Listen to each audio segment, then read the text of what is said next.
Hai, hai, selamat Pagi-pagi Mbak Eli. pagi, Ibu. Ibu, Pagi, saya mau Ari. menyapa Ya, dulu ya buat sahabat pagi Pak diaspora. Is. Pagi, Bu Meta.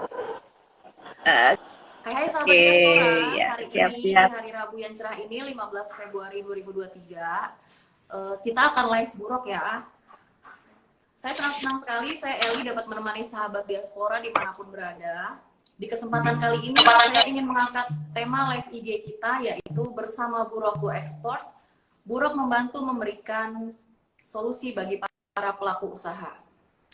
Sahabat Buruk tentunya sudah tidak asing lagi dengan dunia marketplace ya, karena faktanya sudah 99,99% lembaga usaha di Indonesia, khususnya usaha mikro kecil dan menengah, tahun lalu jumlah UKM-nya mencapai 56,4 juta unit usaha. Karena minimnya konektivitas, jadi para pelaku usaha UKM di Indonesia itu terhadap sistem digital yang mengakibatkan penurunan. Jadi karena segala sesuatunya sekarang sudah serba online, kita juga harus lebih memberikan solusi yang kreatif bagi para pelaku usaha agar pelaku UMKM di Indonesia tetap dapat memasarkan produk mereka di zaman yang serba online ini. Lalu apa saja sih strategi kreatif supaya produk yang dipasarkan bisa laris manis di pasar digital ini? Di sini saya tidak sendirian, di sini saya sudah live bersama, telah hadir dua narasumber kita, yaitu Bapak Iis sebagai CEO atau founder Buruk, dan juga Ibu Meta Palupi sebagai CEO founder kita, yaitu yang memberikan ilmunya kepada kita agar memajukan dan mengawali bisnis kita supaya go internasional. Saya akan mulai dari Bapak Iis dulu ya Pak. Halo Pak Iis, apa kabar Pak? Alhamdulillah, baik. Dari suaranya nggak kedengeran nih. Oh iya, suaranya kedengeran ya Pak? Jauh deh suaranya. Oh sudah jelas ya Pak?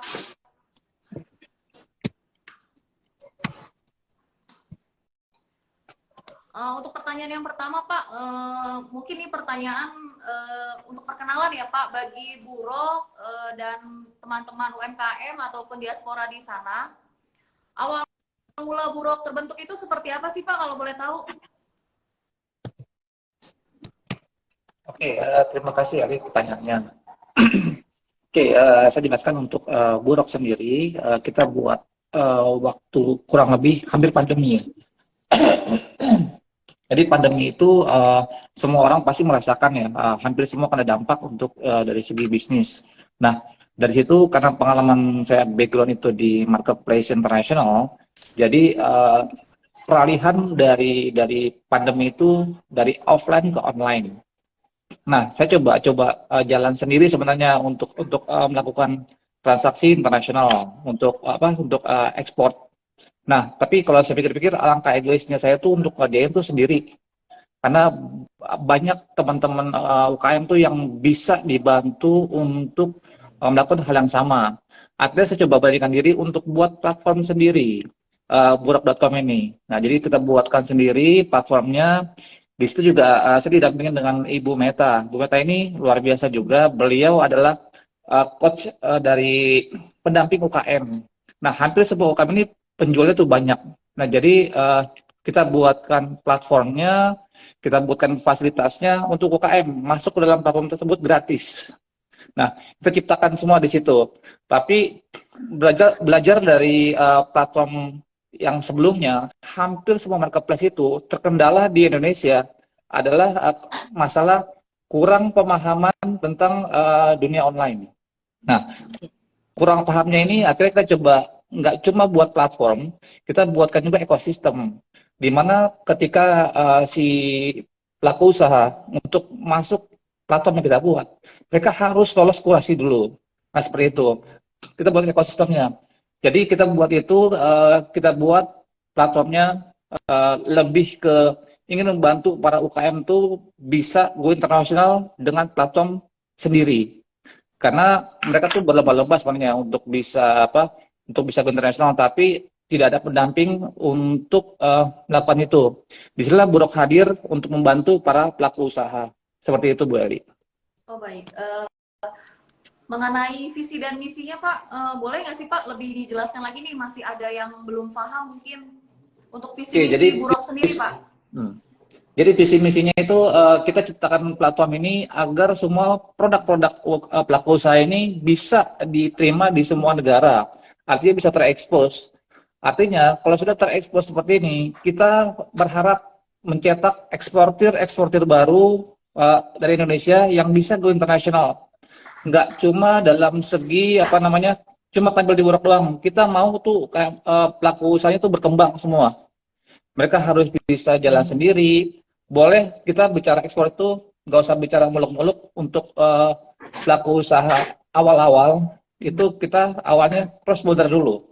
Karena kalau sudah terbang kecil-kecil, lama-lama dia akan mencetak sendiri, upgrade sendiri untuk bisa menjadi eksportir unggulan biasanya. Kalau sudah seperti itu, harapan kita adalah pelaku usaha berhak untuk bisa menghasilkan produknya itu lebih maksimal. Seperti itu, Bu Ali. Oh, baik. Layanan apa saja sih nih Pak yang diberikan dan disediakan oleh Burok Pak bagi mereka para pelaku usaha UMKM ataupun UMKM yang ingin bergabung dengan Burok? Oke, kalau untuk layanan ini ya cukup banyak ya yang kita buatkan. Yang pertama kita masukkan dalam Burok Learning Center. Nah, Burok Learning Center ini mengedukasi UKM nggak semua dari mulai packagingnya, dia harus paham dunia digital. Setelah dia sudah paham semua, kita akan masukkan ke dalam kita punya platform. Nah, kita yang kedua ada marketplace juga, lalu ada shipping internasional. Nah, ini ada juga business matching. Jadi kita akan pertemukan juga kalau dia sudah besar tarafnya, kita membuatkan event di luar negeri, di internasional, karena kita juga sudah bekerja sama dengan para pengusaha yang ada di luar negeri untuk bisa melakukan business matching. Ketika kita sudah punya eksportir yang sudah siap dengan skala besar. Nah, ini yang lagi kita coba running pelan-pelan dari mulai edukasi, lalu kita siapkan platformnya, kita siapkan juga business matching-nya, dan ini lengkap semua nih. Mungkin ini nanti Bu Meta bisa dijabarkan secara detail seperti apa learning center-nya. Silakan, Bu. Oke, ya. Terima kasih ya teman-teman yang sudah hadir hari ini ya. Juga terima kasih Mbak Eli untuk kesempatannya bincang-bincang setiap hari Rabu ini ya. Insya Allah setiap hari Rabu Burok akan memberikan edukasi tentang bagaimana UKM untuk mempersiapkan diri untuk global. Nah, kembali ke pertanyaan tadi, apa sih persiapannya sebagai UKM untuk go global? Begitu Bu Eli tadi pertanyaannya, Mbak Eli ya? Apa saja sih Bu yang disediakan oleh Burok? Tadi Bapak Is kan menjelaskan bahwa kita punya Burok Learning Center. Nah, Burok Learning Center itu sudah dijelaskan banyak sedikitnya oleh Bapak Is. Terus pertanyaan selanjutnya sih Bu, saya mau tahu sih Burok Learning Center ini seperti apa sih Bu? Oke, baik ya. Iya, bagus. Ini pertanyaan yang bagus sekali ya. Burok Learning Center ini adalah bagaimana mengedukasi ya, mempersiapkan UKM itu untuk lebih memiliki usaha yang bertahan lebih lama. Bagaimana caranya? Pertama, tentu dia harus memiliki legalitas. Legalitas ini adalah satu sistem yang diberikan oleh pemerintah ya, berupa izin usaha. Jadi teman-teman tuh kalau sudah memiliki izin usaha namanya NIB, nomor induk usaha, usahanya itu secara virtual itu mendapatkan perlindungan hukum ya. Jadi ini bisa dimanfaatkan juga pada saat teman-teman akan membuka akses perbankan atau ingin mengikuti beberapa komunitas yang mensyaratkan NIB. Nah, di Burok juga mengedukasi kenapa teman-teman itu bisa memiliki NIB. Nah, karena kami ingin memberikan kepercayaan kepada calon konsumen Bapak Ibu untuk bahwa produk-produk Bapak itu memang aman, legal ya, sudah diakui secara kenegaraan. Kemudian apa? Kalau misalnya mereka bidangnya pangan, tentu izin kesehatannya harus dapat. Misalnya seperti izin PIRT. Ini bisa didapatkan mudah di kecamatan. Bapak Ibu bisa menghubungi pendamping kecamatan untuk memiliki izin ini. Kemudian kalau misalnya sudah ditingkatkan ya adalah halal. Legalitas halal ini juga kami selalu mengedukasi kenapa pentingnya halal ini. Di beberapa negara seperti negara yang non muslim pun itu mencanangkan penggunaan logo halal yang lebih jelas ya, seperti misalnya negara Jepang ya, atau misalnya negara Korea yang memang banyak menggunakan non halal, tapi dengan logo halal ini Bapak Ibu bisa memberikan pembeda bahwa makanan Bapak Ibu ini adalah aman secara halal. Ini bisa diikuti juga di beberapa kelembagaan, kami pun juga memberikan edukasi ini, bahkan memberikan jasa mencantumkan label halal.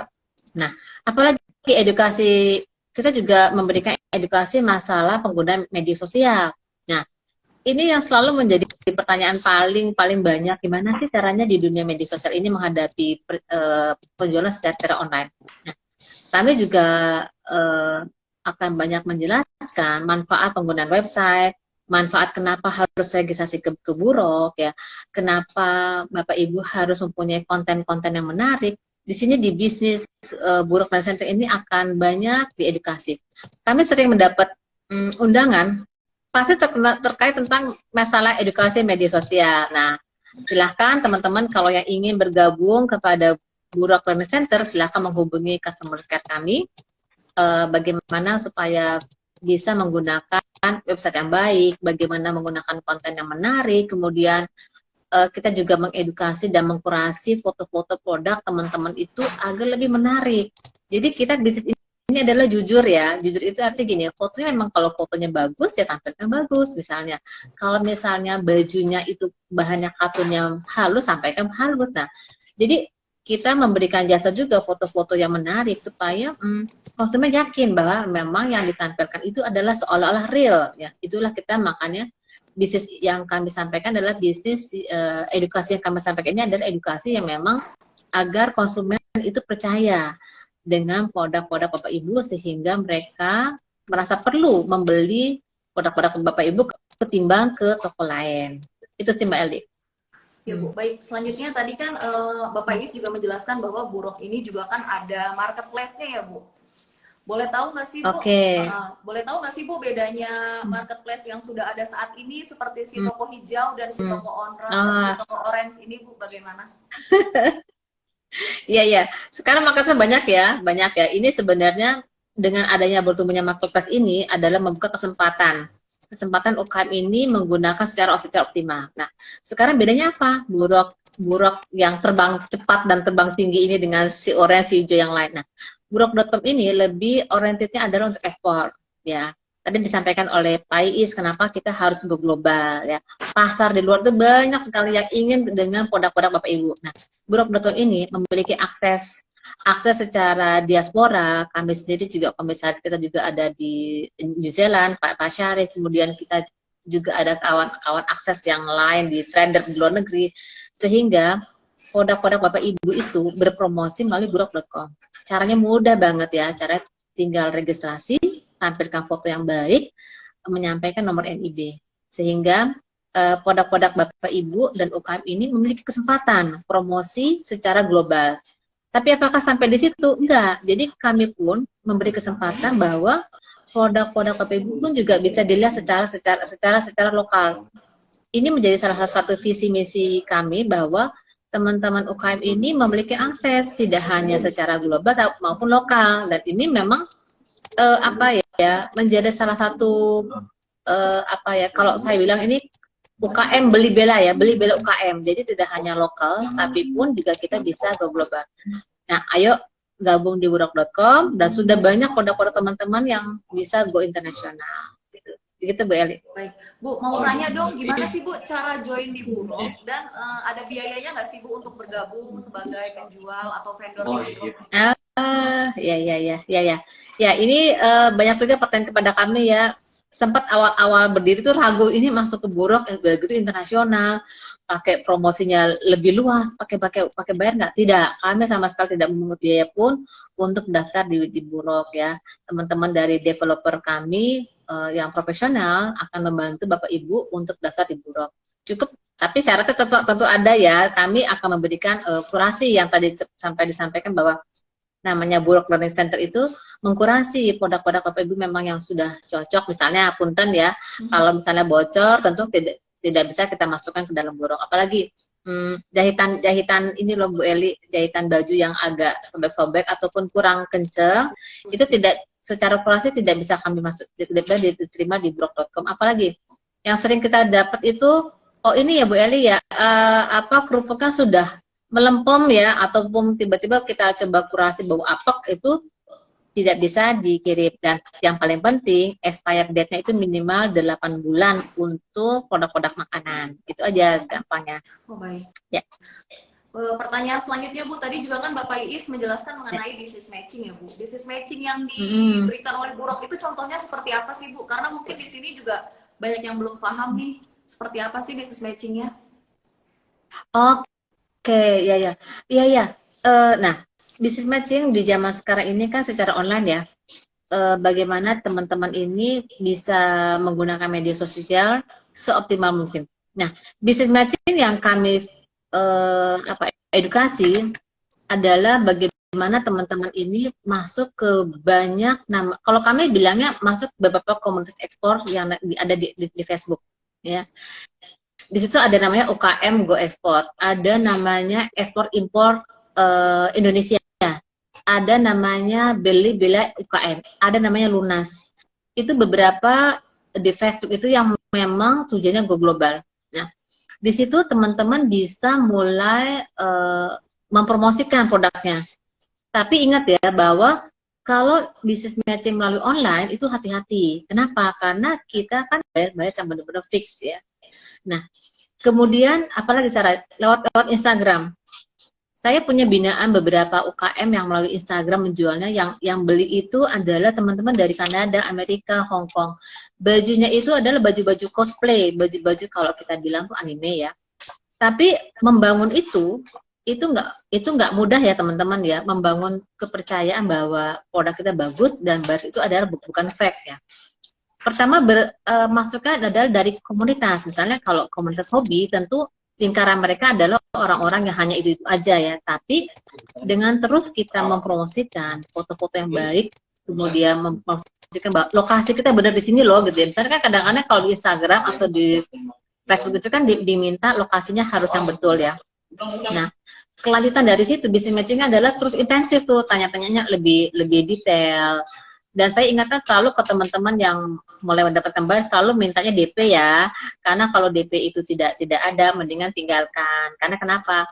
Menunjukkan bahwa keseriusan daripada bayar bahwa mereka ingin bekerja sama dengan Bapak Ibu. Sering yang kita dapat komplain, Bu, saya udah kirim sampel banyak gitu ya. Tiba-tiba buyersnya itu di tengah jalan tidak mau nanggung pengiriman ya. Satu, kemudian ada yang bayar cuman banyak panjang tapi terus nggak jadi beli. Nggak menurut saya sini itu sih nggak masalah ya. Intinya 100 email pun yang kamu bikin, 100 WhatsApp pun yang telah kamu sampaikan itu adalah bagian daripada proses. Jangan pernah putus asa. Itu namanya bisnis matching secara online. Kalau kita kan zaman dulu ya Pak Is ya, ketemu enak ya, suka nggak suka langsung ambil gitu ya. Tapi kalau dalam online jangan pernah putus asa. Isinya berlaku hukum, ada yang menjual pasti ada yang beli, ada yang menolak pasti ada yang beli. Itu selalu jadi kalau misalnya baru ditolak 10 kali hopeless, atau baru email-emailan dengan bias 100 kali hopeless itu jangan seperti itu ya. Kami sendiri membangun Burok itu juga prosesnya panjang. Sampai saat ini mendapatkan berapa Mbak Eli ya, official store banyak itu tuh bukan hal yang mudah ya Mbak Eli ya. Mbak Eli juga suka dapat tolakan ya Mbak Eli ya. Belum tuh mau masuk bergabung ya gitu ya. Nggak apa-apa gitu ya. Ini proses, tapi ada di titik bahwa Bapak Ibu akan kebanjiran order. Yang kita pikirkan gimana kalau yang kebanjiran order, bisa nggak? Nah ini yang menjadi selalu saya sampaikan Pak Is, bahwa UKM itu harus memiliki kontinuitas, apalagi kualitinya harus bagus, dan kuantitinya. Ini harus teman-teman jaga ya. Karena bisnis matching secara online itu memang viral ya, tapi kita harus jujur. Kualitinya bagus, kontinuitasnya ada, dan selalu memiliki kapasitasnya yang memang sesuai dengan kemampuan kita. Itu sih Mbak Ali, terima kasih. Baik, Bapak Is mungkin mau nambahin Pak mengenai bisnis matching ini? Oke, jadi saya tambahin lagi. Jadi bisnis matching di Burok sendiri itu sifatnya nggak hanya online, tapi offline. Kita lagi sedang mempersiapkan para pemilik produk atau eksportir yang sudah siap, yang sudah lolos kurasi, kita akan melakukan business matching. Insya Allah sekitar tanggal 17 Juli itu kita adakan di New York. Nah, itu kita berharap para pelaku yang sudah siap, kita akan melakukan di sana. Kita siapkan mempertemukan antara langsung penjual dan pembeli. Jadi bisa melakukan face to face untuk melakukan komunikasi. Dan ini kalau misalkan di sana sukses untuk dilaksanakan, kita kan bisa mencetak tuh ekspor baru, bertemu langsung business matching. Karena kan kalau kemarin tuh kita nggak bisa face to face, sekarang sudah bisa melakukan face to face, nggak seketat dulu. Kita berharap sih UKM kita mau di-upgrade peningkatan kualitinya, semuanya kita upgrade semua. Jadi ketika kita pertemukan dia dengan para pembeli langsung dan dalam jumlahnya besar, jadi pelaku usaha juga harus siap sekarang mengupgrade dia semua usahanya. Jadi kalau kita sudah upgrade, sudah oke, nah itu kita bisa langsung pertemukan antara penjual dengan pembeli. Nah, masalahnya di kita adalah banyak yang upgrade-nya itu agak kalau dibilang lambat. Ini kalau bisa dilakukan lebih cepat lagi, UKM itu bisa di-upgrade, naik kelas, biar kita bisa mengupgrade semua business matching-nya itu setiap tahun tuh kalau bisa bagus, per bulan lebih bagus, tapi kita akan ambil setahun tuh 2 kali untuk bisa upgrade tuh business matching. Kita nggak tahu apakah nanti diadakan di negara lain, kita belum tahu. Tapi saat ini kita kesempatan itu buka peluang kesempatan untuk UKM itu atau pelaku usaha lain, kita adakan business matching di New York tadi tanggal 17, insya Allah. Oke. Iya, ya. Baik. Baik. Mengenai business matching ini Pak, dari Bu Meta, bagi mereka nih Pak yang mungkin berminat ingin ikut dalam business matching yang diadakan oleh Burok, mereka bisa menghubungi kemana ya Pak kalau boleh tahu? Apakah Suaranya ini kurang jelas. bagi mereka? Ya Pak. Suaranya kurang jelas. Oh ya Pak, terbuka kesempatan nggak sih Pak bagi mereka yang ingin ikut dalam business matching kali ini Pak yang diadakan oleh Burok Pak? Oke, sangat terbuka peluang untuk semua para pelaku usaha ini, nggak cuma kalau UKM, juga kita apapun bisnisnya, yang penting tuh kita bisa memperkenalkan produk kita tuh di luar. Jadi semua potensi itu sangat besar. Karena gini, semua pebisnis itu sangat ingin menyentuh market Indonesia. Karena kita tahu ya, kalau untuk online sendiri, kita ini kalau dibilang 270 juta orang tuh orang rebutan di sini. Nah, kita tuh sudah punya produk sebenarnya, tapi kita nggak bisa keluar. Tapi kalau keluar itu jauh lebih banyak maksimal nih. Jadi potensi pemilik barang itu bisa melakukan hal itu. Kalau mereka rebutan ke sini, beli barang dari luar, kita juga akan sama dong. Orang sana harus beli barang kita juga keluar. Kalau target marketnya di sini 270, di sana tuh harus miliaran orang. Jadi potensi itu sangat besar untuk bisa bertemu dengan langsung buyer. Jadi kan banyak UKM tuh yang kalau dibilang ketemu buyer di online, di PHP, ketemu di PHP. Ya kalau bisa langsung ketemu, kenapa enggak melakukan di situ? Karena mereka juga pengen tahu seberapa besarnya dia gitu kan. Nanti pasti nggak akan cuma beli. Kalau memang ini potensinya besar, mungkin aja juga ada investmentnya, kita nggak tahu soalnya. Jadi ada peluang besar tuh, potensi sangat besar sekali. UKM kalau mau di-upgrade, ya silakan untuk melakukan business matching itu jauh lebih enak nantinya. Betul. Jadi Ya. kesempatan untuk business matching kali ini terbuka bagi umum ya Pak, bagi mereka para pelaku usaha juga mereka terbuka ya Pak? Ya, terbuka sekali. Ya. Betul. Oke, iya boleh tambahin sedikit Mbak Eli. Boleh? Mbak Eli mau tambahin business matching ya. Terkait business matching ini, beberapa yang pernah gini, karena kami kan saya dari pendampingan ya, jadi pendampingan yang pernah melakukan business matching baik ke Turki, ke Dubai, itu selalu mengatakan bahwa UKM ini juga harus bisa menawarkan produknya pada saat business matching di event-event. Nah, Burok.com ini kan akan mengadakan business matching di Amerika, di New York tepatnya ya, pada antara bulan Mei, bulan Juni. Nah, UKM bisa membicarakan dari sekarang, misalnya mulai membicarakan foto-foto produk yang baik ya Pak ya, kemudian kualitinya mungkin disesuaikan dengan selera pasar yang ada di luar negeri. Misalnya gini, kalau orang-orang luar negeri mungkin saat ini membutuhkannya apa nih, keripik-keripik ya yang yang lebih nature ya. Kemudian mereka juga senang barang-barang handicraft ya. Handicraft itu senang yang unik ya, yang unik seperti itu. Kemudian mereka juga suka dengan makanan-makanan saat ini makanan-makanan sehat dan siap saji. Kayak misalnya mulai dari siap saji itu kan rendang tuh sudah dikenal dunia ya, tentu akan menjadi daya tarik. Nah, ini terus kan pada bingung ini gimana caranya biar kami ikut misalnya seperti itu ya. Tentu teman-teman UKM bisa merapat nih kepada binaan induknya, misalnya kalau Departemen Perdagangan ya coba disonding. Kemudian kemana nih komunitas-komunitas besar ya, kita juga menggandeng beberapa komunitas besar seperti LKN juga ada. Kemudian mungkin teman-teman bisa menggandeng dari community UKM yang besar lain, misalnya kalau di Jakarta ada namanya kan Jackpreneur ya, itu bisa juga seperti itu. Yang penting dalam diri kita ini menggali informasi bagaimana kita bisa melakukan business matching secara offline itu di luar. Nah, kami Burok ini bekerjasama dengan salah satu trader di luar negeri ini sudah ada eventnya sudah siap nih antara bulan Mei dan bulan Mei Juni ini. Nah, teman-teman bisa mulai mempersiapkan kesempatan yang besar ini. Itu sih Bu Eli. Oh ya.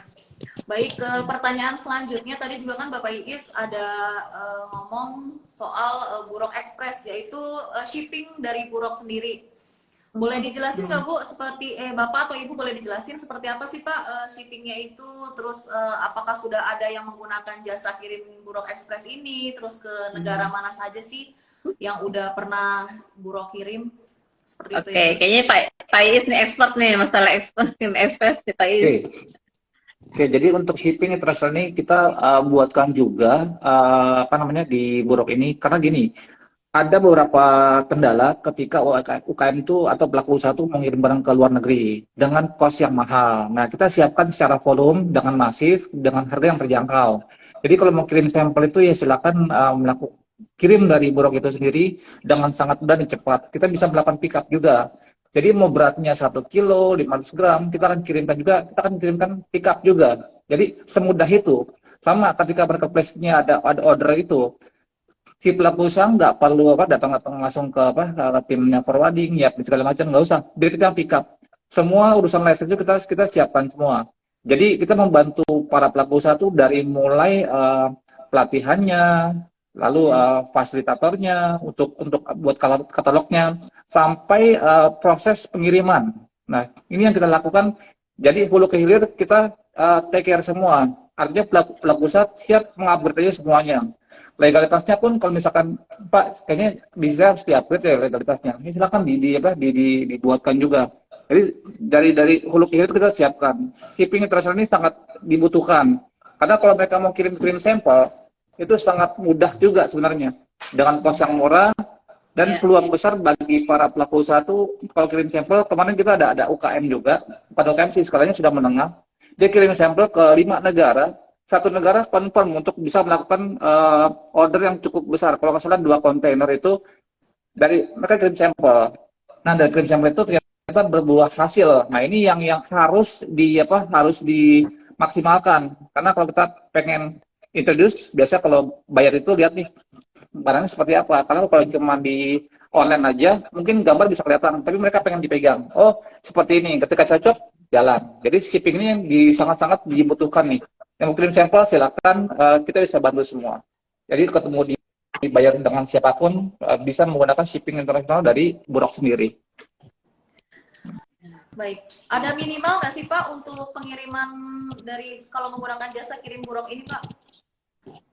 Minimal berat? Kita nggak ada. Jadi berapapun beratnya kita akan melakukan pick up. Jadi itulah bentuk keseriusan kita untuk bisa membantu para pelaku usaha. Even cuman berapa, nggak sampai 1 kilo pun kita tetap melakukan pick up. Iya. Oh iya. Boleh tahu nggak sih Pak, biasanya barang-barang atau produk apa aja sih Pak yang nggak boleh dikirim keluar? Kan biasanya suka banyak pertanyaan juga nih, saya punya barang A berbentuk cairan, bisa nggak ya dikirim gitu untuk keluar negeri? Nah, biasanya semua pelaku kayak pengiriman itu ada regulasi tertentu, ada yang namanya restricted item. Nah, itu tergantung dari negara masing-masing. Ada yang memberlakukan misalkan kayak di New Zealand tidak boleh misalkan kirim madu. Jadi tergantung masing-masing negara kebutuhannya. Kita pun akan melihat apa yang mereka kirim biasanya. Misalkan kalau dalam bentuk cair yang kira-kira beresiko tinggi, kita kasih misalkan berubah packagingnya untuk bisa dikirimkan. Jadi sebenarnya kalau bilang restriknya apa aja, masing-masing negara punya regulasi tertentu. Contoh misalkan ada beberapa negara yang harus penerimanya itu adalah permanent resident, itu bisa juga. Jadi ini masing-masing negara beda rules soalnya. Kita akan kasih edukasi juga, oh barang ini bisa dikirim, silakan. Pasti juga ke tempat lain pun akan ditanya, apakah ini sudah bisa dikirimkan ke tempat lain? Dia akan tanya tuh, oh ini bisa Pak, nggak ada masalah. Tergantung masing-masing HS code yang akan diterima. Itu sih Bu Eli. Oh ya. Ya. Ini juga ada pertanyaan Pak, ada juga nih yang nanya untuk produk kopi Pak, mungkin akan dikirimkan ke luar negeri, apakah harus BPOM, seperti apa sih Pak? Oke, kalau untuk skala kecil cross border ini masih memungkinkan diterima sama customer. Jadi minimal sudah PIRT, tidak barangnya tidak blank dengan packaging yang sangat bagus. Karena kan cross border ini membantu ya, asal barang itu jelas. Kalau packaging sudah bagus, PIRT sudah ada, minimal itu yang kita pakai. Nah, nanti kalau masalah yang barang mereka asumsinya, oh iya kalau mau ke luar negeri itu harus lengkap izinnya. Iya, itu kalau sudah masuk ranah B2B. Tapi kalau ranah customer end to end itu bisa kondisinya minimal PIRT. Jadi menunjukkan si pelaku usaha itu sudah serius dalam menjalani bisnis biasanya. Tapi kalau misalkan Pak, saya mau kirim ke internasional, tapi packagingnya masih belum sempurna, itu kalau bisa jangan dilakukan. Karena jadi citra kita di mata dunia itu, oh iya, pelaku kita tuh sangat serius. Tapi kalau misalkan packaging itu tidak, kita bilang tidak bisa, tolong di-upgrade aja. Itu sih. Ya. Oh iya Pak. Ya, betul. Boleh tambahkan Mbak Eli ya. Kita tuh sudah kirim ke benua Australia, New Zealand ya. Itu sudah lumayan besar pengirimannya. Kemudian ke Dubai, Qatar ya. Kemudian Eropa itu ada Prancis dan Belanda ya. Untuk negara Eropa itu cenderung lebih cepat pengirimannya 5 sampai 5 hari ya Pak Is ya, 5 hari. Ke Amerika ya, malah cenderung 3 sampai 5 hari. 3 sampai 5 hari ya Pak ya. Oke. Ke Amerika itu 4 hari. Nah, jadi benar tadi seperti Pak Is sampaikan, karakter dari negara penerima itu seperti apa ya. Kalau kemarin tuh kita kirim yang ke negara Amerika itu kan kebanyakan mereka adalah residen yang sibuk kerja ya, jadi hanya bisa terima hari-hari Sabtu. Nah, ini teman-teman juga sudah bisa mulai karakter kalau orang kita ke Eropa sama Amerika tuh kita tanya mereka siapa menerima tuh hari apa. Terus kemudian apakah produk-produk jamu diterima? Oh, jamu paling banyak diminta ya di negara-negara semacam Eropa, Amerika tuh diminta. Mereka kangen dengan produk-produk yang lokal. Kemudian penggunaan nama ya. Nah, ini penggunaan nama teman-teman yang di Buruk Center menyampaikan bahwa nama ini sebaiknya kalau untuk ekspor ya, namanya mungkin harus, karena ada negara-negara tertentu yang tidak bisa terima komposisi ikan, susu dan daging ya. Itu ada yang belum bisa. Namun kalau misalnya kita pengirimannya sifatnya konsumen ke konsumen, ini sampai saat ini kita masih bisa mentolerir ya. Cuman kalau nanti misalnya pengiriman dalam jumlah banyak, itu sudah berlaku kebijakan ekspor ya.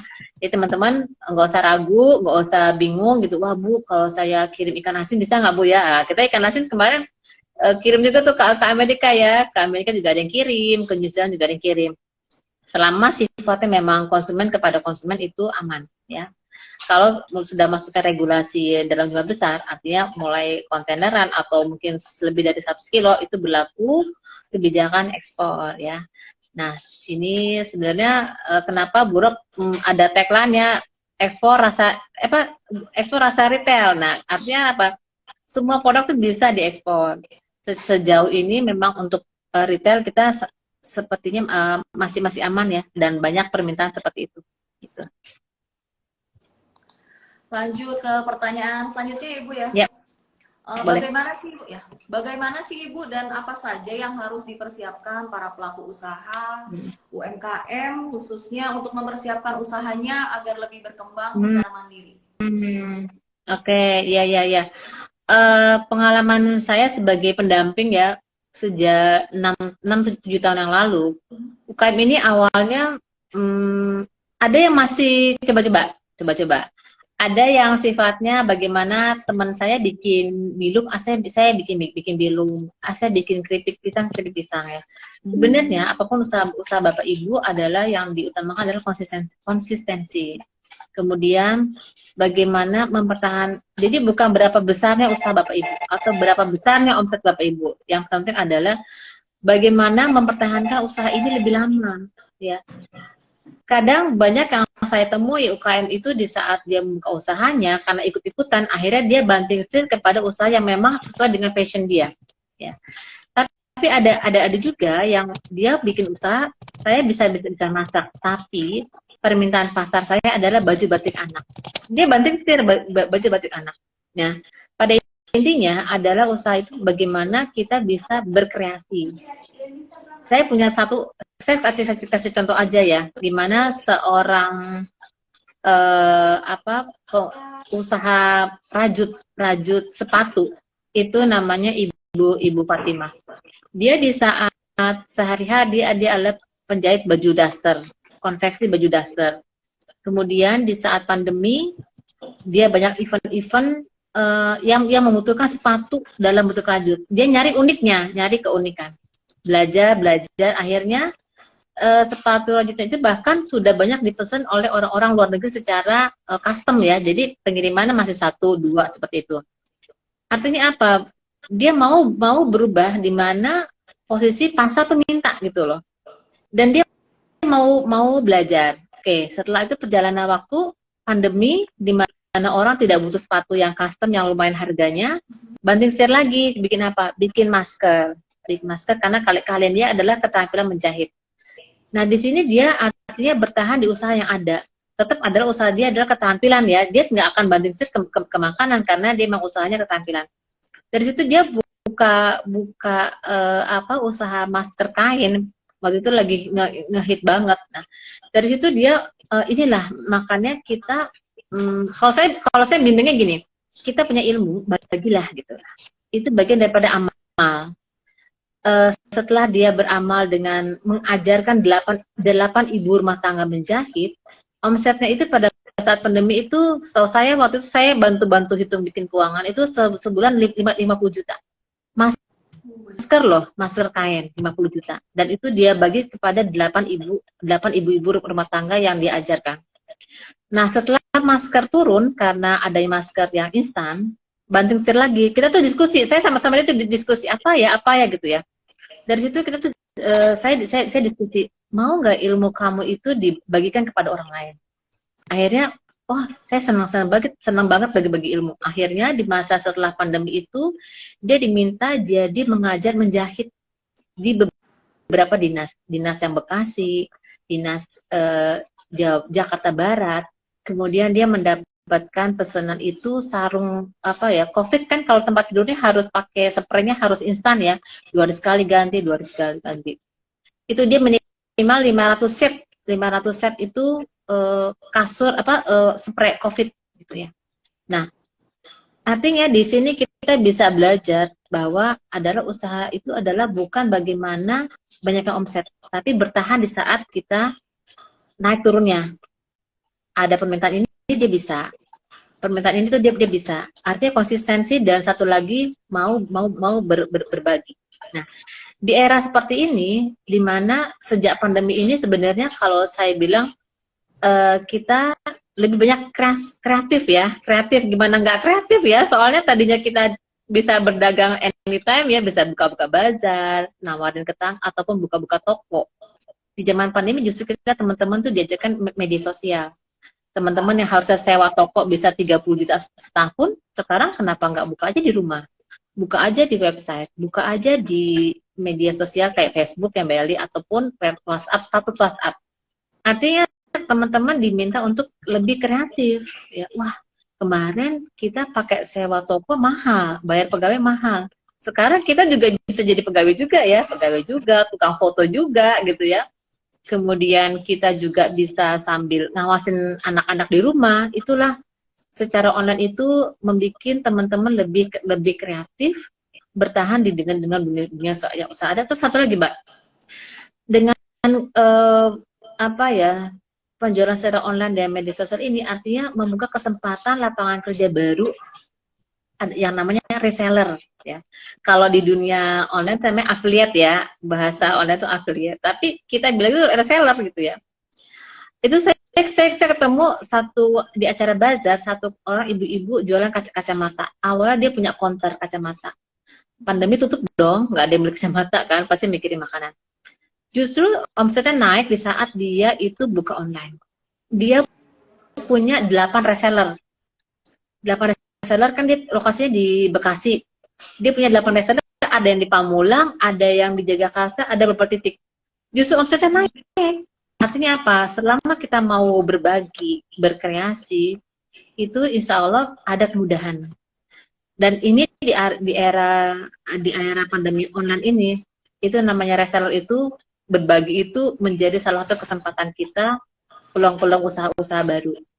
Dan Indonesia ini kan emang dunianya senang belanja, murah, cepet ya. Nah inilah reseller ini. Jadi gini, kalau teman-teman mungkin keahliannya bikin produksi ya, oh saya bisanya masak aja Bu, saya bisa edit tapi saya nggak bisa iklan. Oke, berarti ada media promosi dong. Di burok.com bisa promosi. Teman-teman bisa punya website. Kemudian ada tim-tim yang memang jasa-jasa yang memang memasarkan aja. Jagonya misalnya emang jago dia bikin konten, jagonya upload di Facebook ataupun upload di media-media lain. Ini bagi kalau usulan dari pengalaman kita di burok.com itu, gunakanlah cara-cara itu. Pertama, cara-cara reseller. Kedua, optimalkan media sosial kepada ahlinya ya, kepada ahlinya yang bisa ngerti nih kita mau kemana jualannya, kontennya mau kayak apa. Konsultasikan hal itu. Ketiga, bergabunglah dengan komunitas. Karena komunitas ini tuh banyak bantunya. Misalnya saya pernah, teman saya itu ada yang ke Vietnam diminta untuk acara offline ya. Dia bawa tuh produk-produk teman-teman yang lain karena dia nggak mungkin hanya jualan baju anak, tapi pasar di Vietnam butuhnya outer kayak gini kan, outer atau misalnya butuh boneka-bonekaan khas Indonesia.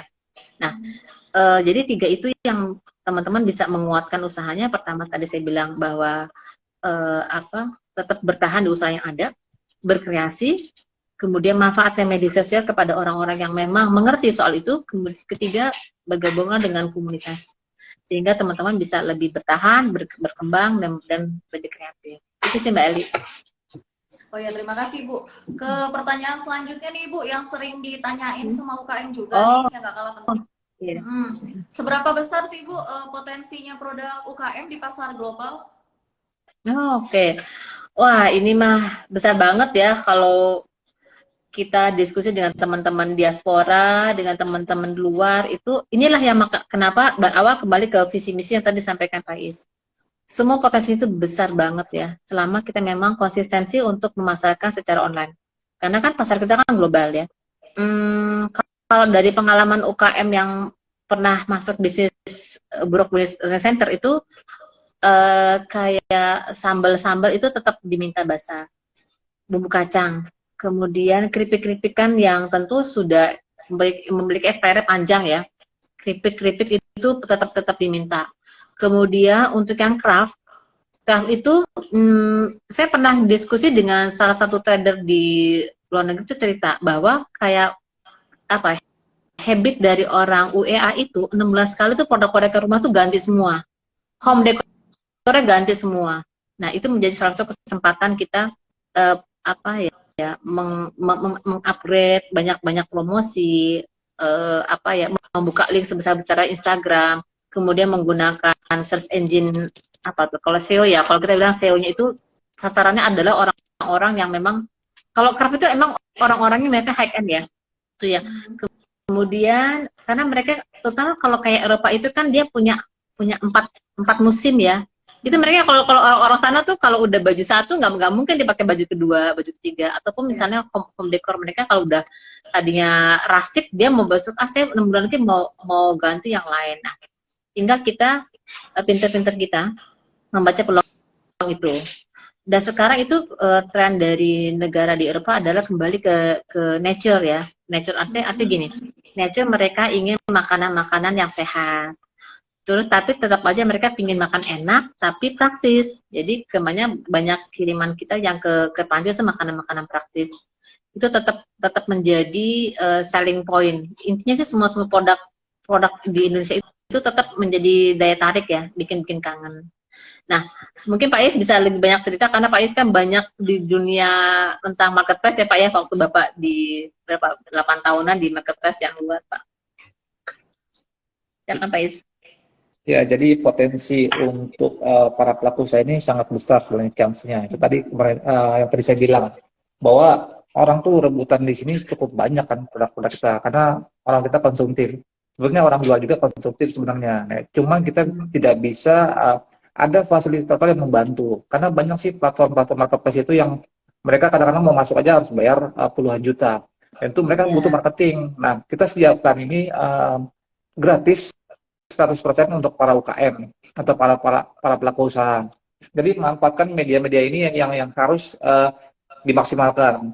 Nah, jangkauan kita sekarang lagi coba ke internasional tapi yang lebih spesifik sebenarnya untuk bisa mengupgrade. Karena kalau pasarnya kita coba dibuat spesifik lagi, kita masih melihat karakter dari masing-masing negara, kebutuhannya apa. Karena target utama kita adalah diaspora. Kita nggak berbicara muluk-muluk dulu untuk dapetin pembeli dari luar negeri. Karena biasanya pelaku usaha sendiri kita itu masih kurang konsisten biasanya.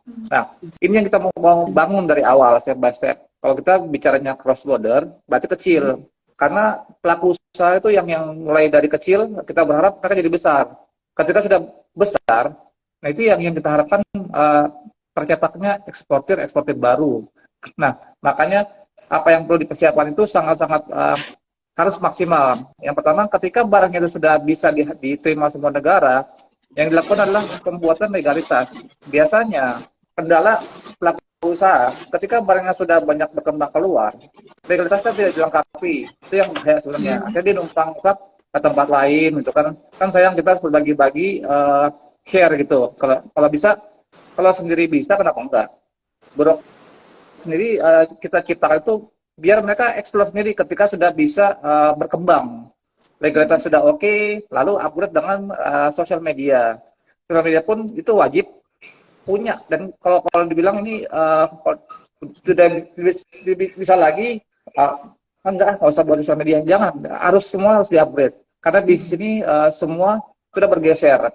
Karena pergeseran bisnis ini dimulai dari pada pandemi, karena pengguna handphone itu tidak bisa lagi saya jualan tapi saya masih gaptek. Udah buang mindset gapteknya itu, hilangkan aja. Kita harus upgrade sih. Jangan sampai kita tergerus dari perkembangan zaman. Harusnya sudah terbang mana-mana, tapi kita masih stuck di situ. Jangan berpikirnya masalah tapi cari solusinya. Kalau saya belum upgrade, berarti salahnya siapa ya? Apakah fasilitatornya? Apakah salah saya belum cari upgrade? Silakan.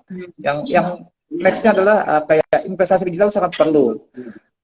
Banyak pelaku usaha ini yang salah sebenarnya ketika mau coba pasaran online, fotonya asal, itu nggak bisa. Itu melakukan investasi digital. Kalau sudah punya investasi digital, minimal foto, itu gunanya bukan untuk kita sebagai platform, tapi tidak, itu balik lagi ke si penjual. Kalau dia sudah punya website, yang dibutuhkan website itu siapa? Penjualnya, bukan kita. Kita hanya bisa memberikan edukasi untuk maksimal mereka jualannya. Kalau kita mau buatin buat kita, ya kita nanti barang-barang dia apa yang kita untungkan gitu kan. Justru kita mau upgrade ekosistem ini yang kita rubah. Karena China itu besar, dibuat ekosistemnya, mereka dibuatnya go digital dulu. Ketika platformnya sudah siap untuk membantu, mereka upgrade sendiri. Nah, setelah sudah upgrade, nah itu adalah yang membantu semua go internasional. Jadi explore itu mulai dari awal. Legalitasnya lengkap, produk sudah oke. Kalau sudah konsisten, ini kita akan bisa mencetak eksportir baru. Dan itu yang paling penting sebenarnya. Oh ya Pak, mengenai tadi sosial media kan kebanyakan nih UKM kita itu mengeluhkan, aduh